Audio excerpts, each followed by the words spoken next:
The words come fast and smooth, like he's been rehearsing them for weeks. My brother stands in the middle of our living room, not sitting like a normal person would, standing like he needs the advantage of height. My parents are on the couch. I'm near the bookshelf, frozen, my hands folded because I don't know where else to put them. He's talking about me like I'm not here. Like I'm a problem to be solved, a burden he's been carrying alone. Every detail is polished. Every accusation is wrapped in concern. He talks about how unstable I've been, how I overreact, how I've always been difficult. The lies aren't wild. They're small, twisted versions of truth. A bad day becomes a pattern. A single argument becomes proof I'm unhinged. He speaks with such certainty that for a second I almost believe him. I try to respond. My mouth opens. My mother lifts her hand, just slightly, not to stop him but to quiet me. That gesture does something I can't undo. Travels through my chest like a blade. I'm not here to be heard. I'm here to be judged. My brother finishes with a sigh, like he's exhausted from carrying my burden. He sits down. My father clears his throat but says nothing. My mother stares at her hands. The silence is worse than any accusation. No one asks me a question. No one checks a single fact. I understand in that moment. I just lost something I didn't know could be taken so quickly. I don't defend myself. Not because I can't form the words, but because I can feel it in the room. They won't accept them. My brother relaxes into the couch like a man who just won a war. His shoulders actually loosen. His face softens. He looks relieved. I watch my father, waiting for him to say something. Anything. He clears his throat again but stays silent. My mother's eyes are still on her hands. They've already decided. I can see it in the way they're not looking at me. When I finally speak, my voice sounds strange. Small. I say I'm leaving. That's all. Not defending myself. Not explaining. Just leaving. My brother raises his eyebrows like this confirms everything he said. Like my silence is proof of guilt. Like I'm running because I know he's right. I walk toward the door and I feel their eyes on my back. Some satisfied. Some uncertain. No one stops me. No one calls after me. Outside, the air is colder than it should be for this time of year. I sit in my car with my hands on the steering wheel. I don't cry. Don't scream. Instead, something strange happens inside me. A calm settles in. Not the calm of peace. The calm of understanding. Silence, I realize, hasn't made me weak. It's made me dangerous. And he has no idea what's coming. Sleep doesn't come. I lie in bed replaying years of conversations I brushed off because I trusted him. The memories surface like bodies floating to the top of dark water. I remember him speaking for me at family gatherings, interrupting my stories, correcting my memories, reshaping how I look to everyone else. I remember stories about me always sounding harsher when they came from his mouth. A mistake becomes irresponsibility. Sadness becomes instability. He was editing me. Slowly. Carefully. I remember a text he asked me to delete to avoid drama. I deleted it without thinking. I was protecting him even then. My chest tightens, but not with anger. With recognition. I open my phone and scroll through old messages I never erased. Screenshots, voice notes, context. A quiet record of truth I didn't know I was keeping. As I read them, the pattern becomes impossible to ignore. My brother didn't start lying today. He's been doing this for years. And my silence helped him do it. That realization hurts, but it also sharpens something inside me. Because if there's a record, there's leverage. And leverage changes everything. I stop scrolling and close my eyes. Tomorrow I'll start organizing everything. Not out of anger. Out of strategy. My brother made one critical mistake. He assumed I was broken. He has no idea I'm already building. In the days that follow, I don't confront anyone. I observe. I replay how my family has always worked. Who gets forgiven, who gets blamed, who's allowed to be complex and who isn't. My brother has always been the reliable one. The storyteller. The bridge between people. I've been cast as the emotional one, the unpredictable variable. Problem. That script makes his lies believable, makes my truth inconvenient. I start noticing things I missed before. How relatives look to my brother before responding to me. How decisions quietly bend in his favor. How his version of events becomes the official version. This wasn't a single betrayal. It's a system. And systems don't collapse from emotion. They collapse from exposure. I start writing things down in a notebook. Not accusations. Timelines. Context. I don't feel desperate anymore. I feel methodical. The more I understand the structure, the less personal it feels. My brother didn't just betray me. He exploited a role my family helped create. And roles can be rewritten. I close the notebook and realize something that shifts everything. I'm not going to fight him the way he expects. I'm not going to rage or cry or beg for understanding. I'm going to let him destroy himself. He just doesn't know it yet. A family group chat lights up about an upcoming gathering. My brother responds first, casual and warm, like nothing happened. His message is perfectly calibrated. Concern mixed with humor. People respond to his energy immediately. I say nothing. Watch. It confirms what I suspected. They follow his lead when I'm quiet.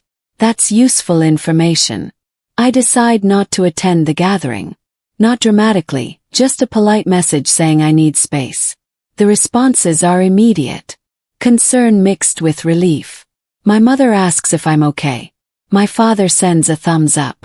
My brother messages privately, pretending to understand. He slips in a subtle comment about me needing time to heal from my issues. I screenshot it. He doesn't notice. That's the thing about people who think they're in control. They stop being careful. Arrogance makes them careless. I realize something important. Patience isn't passive. It's active restraint. Every time I don't react, he grows bolder. Every time he grows bolder, he leaves more evidence behind. I'm not disappearing. I'm repositioning. And somewhere inside I feel the shift. I'm no longer waiting to be believed. I'm preparing to be undeniable. I begin reaching out to relatives individually. Not to defend myself. To ask neutral questions. I listen more than I speak. What did you hear about what happened? Ask casually. When did he mention that to you? How do you remember that conversation? The stories don't line up perfectly. Small contradictions surface. I don't correct them. I just note them. People relax when they don't feel challenged. They reveal more. One relative mentions something my brother claimed I said years ago. I remember that day clearly. And the text exchange that proves otherwise. Thank them and move on. No arguments. No emotion. Just quiet collection. Another recalls a family concern that supposedly started with me. But as they talk, I trace it back to a conversation my brother initiated. The timeline doesn't support his narrative. Thank them and move on. By the end of the week, I have something more powerful than outrage. A map of how the lie traveled. Who heard what? Who embellished? Who doubted but stayed silent? Who spread it without questioning? This isn't about confronting my brother yet. It's about understanding the terrain before stepping onto it. I close my notebook and realize I'm holding something dangerous. The truth. My brother calls unexpectedly. His tone is light, almost friendly, but there's tension underneath like a rope pulled too tight. Hey, he says. How are you doing? Keep my voice calm. I'm okay. How are you? He pivots immediately to how worried everyone is about me. How I need to think about how my behavior affects the family. It's subtle, concern wrapped around control. An interrogation disguised as love. I thank him for checking in. I don't explain myself. I don't defend myself. I don't give him the emotion he's fishing for. There's a long pause on the line. He's waiting for something. Tears, an apology, anger, anything he can push against. I give him nothing. Before hanging up, he reminds me that families talk. Like it's a warning. Like he's reminding me that whatever I do, he'll have already shaped the narrative. After I hang up, I write down everything he said, word for word. I realize this conversation wasn't about reconciliation. It was about assessment. He wanted to see if I was still broken, still small, still easy to control. I wasn't. And for the first time, I sense it unsettles him. That small shift tells me I'm closer than he thinks. I stop thinking about how to expose my brother and start focusing on something else, restoring my internal balance. I return to routines I'd neglected. I sleep better. I move through my days without rehearsing arguments in my head. My chest feels lighter. This isn't avoidance. It's stabilization. I know that when the moment comes, I'll need clarity, not chaos. In the background, I continue organizing everything I've gathered. I label files by date and context. I don't interpret. I don't editorialize. Truth doesn't need decoration. I realize something crucial. My brother's greatest advantage has always been my emotional reaction. When I'm upset, defensive, or hurt, he has something to push against. He has a narrative that makes sense. She's unstable, she's emotional, she's overreacting. But without my reaction, he's just a man telling stories. And stories collapse when facts stand quietly beside them. For the first time since the living room confrontation, I feel something close to gratitude. He underestimated silence. He mistook composure for defeat. That mistake will shape everything. I close my laptop and realize I'm ready. Another family event approaches. Bigger this time. I decide to attend. Not to confront. Just to be present. When I walk in, conversations pause for half a second too long. Everyone notices. My brother approaches immediately with a smile that doesn't reach his eyes. He places a hand on my shoulder like a performance. Proof to everyone that we're fine. I let it sit there. Throughout the evening, he subtly references the narrative he's built. Small comments, gentle reminders of who I'm supposed to be. You seem more stable today, he says. Like stability is something he grants me. I respond with calm neutrality. No defensiveness. No contradiction. Just acknowledgement. People start watching him instead of me. Can feel it shift. He talks more. Explains more. Overdoes it. His voice gets slightly higher. He laughs a little too loudly at his own jokes. He's performing now and people can sense it. By the end of the night I haven't said much, but I've shifted the energy in the room.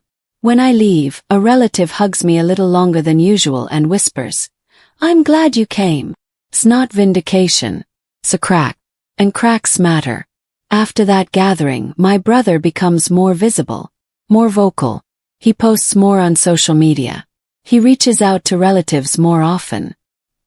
He's reinforcing the story, making sure it sticks before it can crack further. People do that when they sense instability beneath their version of events. I don't interfere. I let him talk. Each message, each comment, each retelling adds another layer I can trace back. He starts contradicting himself without realizing it. Different audiences, different tones. Tim Corley. Compare notes. One relative hears one story.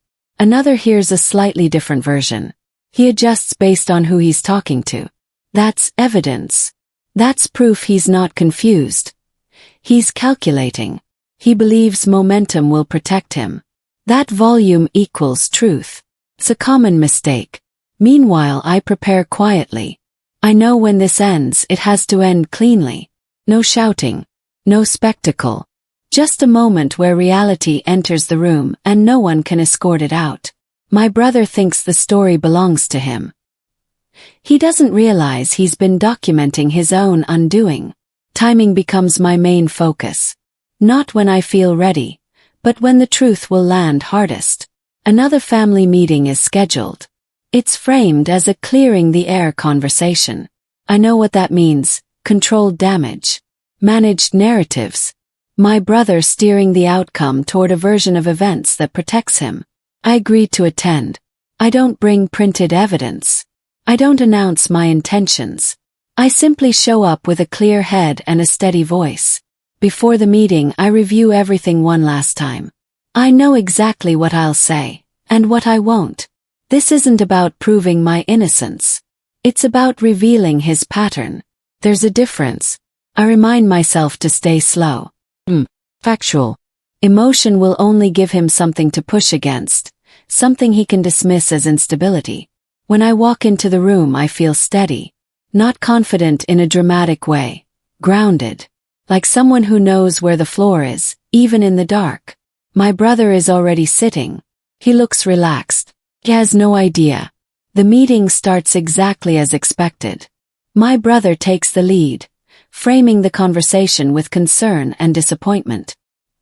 He repeats his familiar claims, smoothing them into something almost compassionate.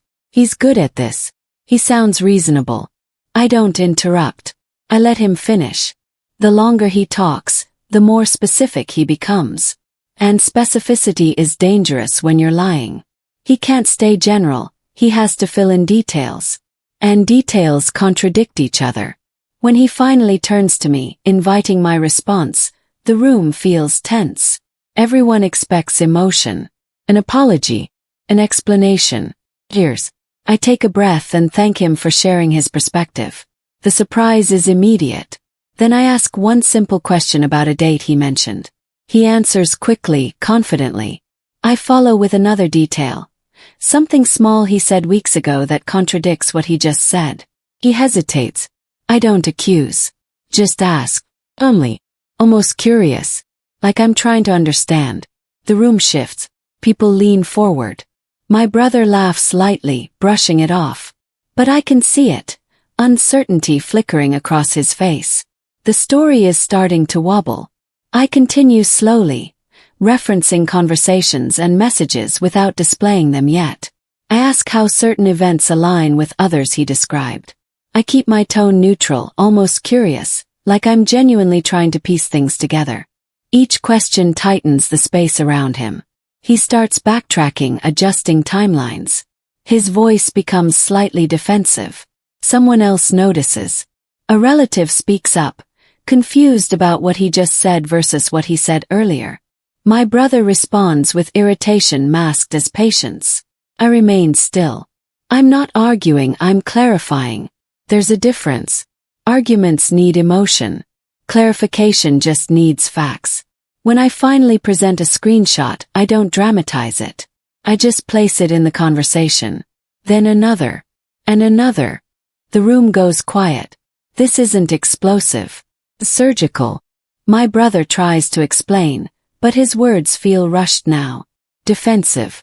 The confidence he carried into the room drains away like water through cracks. He scrambles to reframe, to minimize, to explain it away. No one interrupts me. For the first time, I feel the balance of attention shift fully. Not toward sympathy, toward truth. And truth doesn't rush. As the evidence accumulates, something changes in the room. It's subtle at first. Body language shifting. Eye contact moving away from my brother. He notices. His voice grows sharper. He becomes dismissive. Then he accuses me of being manipulative, of planning this. I nod calmly. Planning isn't a crime. Lying is. I don't say that out loud. I don't need to. Others start asking him questions now. Real questions. Questions that demand answers.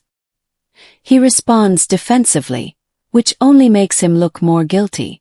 I stay quiet. That silence feels different than before. This one has weight. This one has evidence behind it. This one has truth. Someone mentions a conversation they remember differently now that context has been added. Another admits they always felt something was off but didn't want to cause drama. The story my brother built begins to unravel.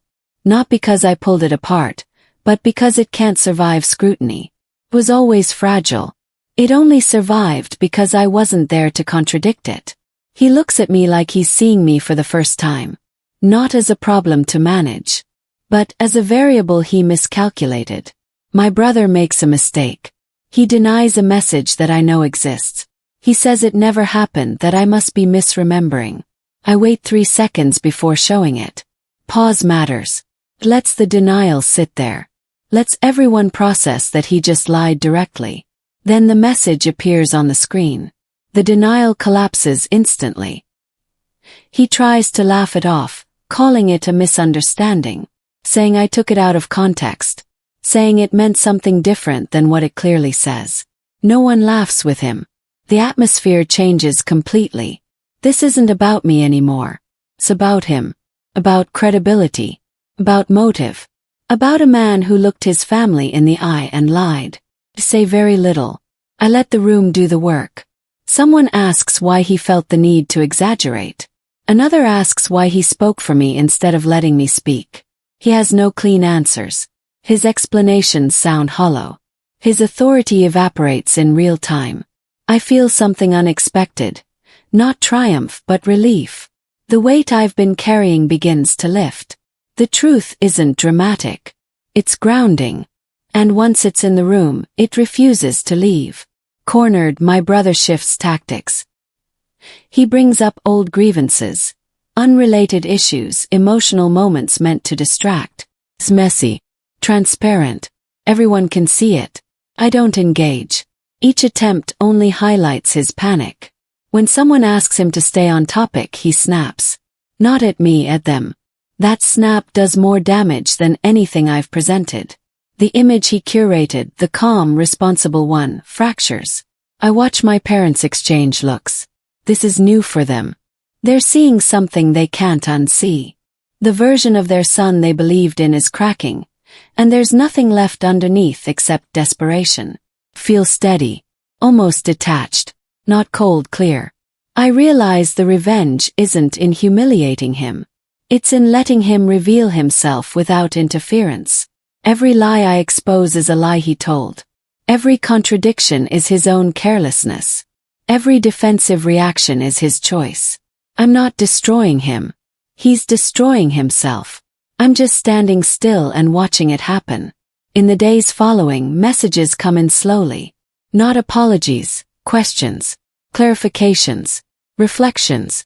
People are processing, understanding, rewriting their own memories with the new information I've provided. I answer honestly, briefly. Don't campaign. I don't push. The truth is already doing its work. My brother goes quiet. His usual presence disappears. That absence speaks volumes. I hear through others that he's frustrated, confused about how things got away from him. I understand something then. He thought the betrayal was the confrontation. He didn't realize it was the long-term distortion. And he didn't expect patience to beat performance. Feel lighter. Not vindicated, validated. There's a difference. One feeds ego. The other restores balance. I'm no longer defending my place in the family. I'm simply occupying it. My parents asked to speak with me privately. Not to accuse, to understand. It's awkward, emotional, incomplete. But it's honest. I share without exaggeration. I don't blame them outright. I explain how silence became survival. How I learned to protect myself because protection wasn't coming from anyone else. My mother cries quietly. My father listens more than he speaks. This isn't a perfect reconciliation. But it's real. And real is enough. I leave that conversation without needing anything more. The repair doesn't have to be dramatic to be meaningful. Sometimes it's just acknowledgement. Sometimes it's a parent saying, I see you now. I'm sorry I didn't before. That's enough. Has to be enough. I notice my brother's influence shrinking. Relatives no longer default to him. His opinions carry less weight. He's not confronted directly. He's simply no longer centered. That's the consequence of overplaying power. He reaches out once, awkwardly, suggesting we move forward. The message is careful, calculated. He's trying to control the narrative one more time. I respond politely without reopening anything. I don't owe him closure. I already gave myself that. His story relied on my reaction. Without it, he's left alone with the truth. And truth is loud in quiet spaces. I reflect on what the betrayal cost me. Years of trust, sense of safety, the easy comfort of believing my brother had my back. But I also see what it gave me: clarity, boundaries, Self-respect. I no longer crave approval from rooms that once judged me. I know who I am without needing witnesses to confirm it. That's freedom. I don't celebrate my brother's fall. I simply stop carrying his version of me. That's the real ending. Not his destruction. My liberation. Family dynamics adjust slowly. Conversations feel different. More cautious. More honest. I'm included without being scrutinized. It's subtle but profound. No announcement is made. No apology tour happens. The truth settles in like furniture rearranged overnight. Awkward at first, then normal. People move differently around me. They listen more. They assume less. It's not revenge. It's respect. At a later gathering, I see my brother observing more than speaking. He's careful now. Measured. The room doesn't orbit him anymore. He notices me laughing with others, unguarded. Genuinely happy. It's not revenge that stings him. It's irrelevance. I realize I don't need another conversation with him. Nothing left to prove. The record stands. The pattern is known.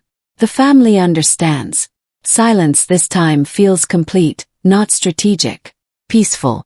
I stop replaying the living room scene in my head. It loses its power. I remember who I was before the judgment, and who I am now. Stronger. Firmer. Unavailable for distortion. The narrative isn't his to control anymore. It's mine. I think back to that girl standing by the bookshelf, hands folded, waiting for permission to speak. I want to tell her something now. I want to tell her that her silence wasn't surrender. It was the beginning of her strongest season. I've learned that my worth doesn't come from convincing people who've already made up their minds. It comes from knowing myself so completely that their judgment becomes background noise. I've learned that defending yourself to people who don't want to hear you is a waste of your energy. That energy is better spent building yourself up, not tearing others down. The betrayal stripped away the illusions I had about my family, but it also stripped away the need for their validation. That's the gift hidden inside the pain. I no longer measure my value by how people see me. I measure it by who I know myself to be. And that person, the one who waited, observed, stayed strong, she's someone I'm proud of, someone I trust, someone who can't be shaken by anyone's narrative. I've become my own witness, my own defender, my own believer. And that's everything. My brother thought the ending would be loud, emotional, explosive. He prepared for that. He braced for anger. He expected tears. He was ready for confrontation. What he didn't see was this. Quiet truth. Steady patience. A story that corrected itself once I stopped interrupting it. He thought power was in speaking. He didn't understand it was in listening. He thought control was in performance. He didn't realize it was in presence. He built a narrative that could only survive if I stayed silent. He didn't expect me to stay silent and strong. Silent and aware. Silent and ready. I was the variable he couldn't calculate. The ending he didn't prepare for. The truth he couldn't rewrite. And now he watches from the outside while I move forward. Unburdened, unbroken, and no longer waiting for anyone's permission to own my story. The living room scene doesn't haunt me anymore. Months pass. Life continues. My brother tries to rebuild his image in small ways. But the foundation is gone. People remember. They notice how his stories don't quite add up anymore. How his explanations feel rehearsed. He's still family. We still see each other at gatherings. But the dynamic has shifted permanently. I don't feel anger toward him anymore. That's what surprises me most. Anger would mean I still cared about controlling his perception. Now I just feel free from it. He's no longer the architect of how people see me. The victory isn't in his suffering. It's in my peace. I've learned something crucial through all of this. Truth doesn't need an audience to be true. It doesn't need vindication to be valid. It just needs time, patience, and someone willing to stay quiet long enough for lies to collapse under their own weight. Sometimes the strongest thing you can do is say nothing. Sometimes the best revenge is becoming someone the lie no longer fits. That's the ending. Not his fall. My rise. Not his exposure. My freedom. But the real lesson comes much later. A year passes. I'm sitting at a coffee shop alone. Not by choice but by preference. I've learned the difference. Solitude used to feel like punishment. Now it feels like peace. My brother texts occasionally now. Small things. Casual updates.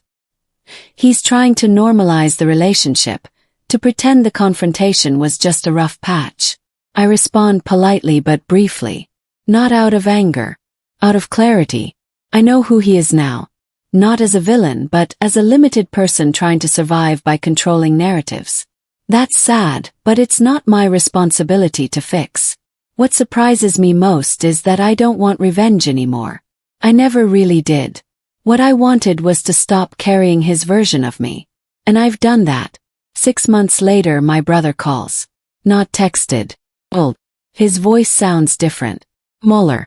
He asks if we could really talk. Not about what happened but about why it happened. He explains his own insecurities, his fears of being exposed. He doesn't apologize directly, but something underneath the words is an admission. His need to control narratives came from terror, not malice. I didn't forgive him. Forgiveness suggests he did something wrong I'm choosing to overlook. What happened was more complex. He hurt me because he was hurt. He lied because he was afraid. That's not an excuse. It's an explanation. And understanding the difference changed everything. I told him we couldn't go back to how things were. We'd have to build something new. Something honest. He agreed quietly. What struck me most was realizing my brother is also trapped. By his own need to perform, by his constant anxiety that people will see through him, by the exhaustion of maintaining a false narrative. I got free by becoming quiet. He's still trapped in the noise he created. That's not victory. That's just clarity. The deepest revenge isn't destruction. It's becoming so whole, so complete within yourself, that the other person's opinion becomes irrelevant. Not because you're better. 'Cause you're finally free. I've learned that silence isn't weakness. It's a choice. Patience isn't passivity. Strategy. Truth doesn't need to be loud to be powerful. Just needs time. The real victory wasn't when the family believed me. It was when I stopped needing them to. I've become someone my brother's lies can't touch. Not because I proved him wrong but because I know myself completely now. Without needing anyone's confirmation. My story doesn't belong to him anymore. Belongs to me. And that's all that matters.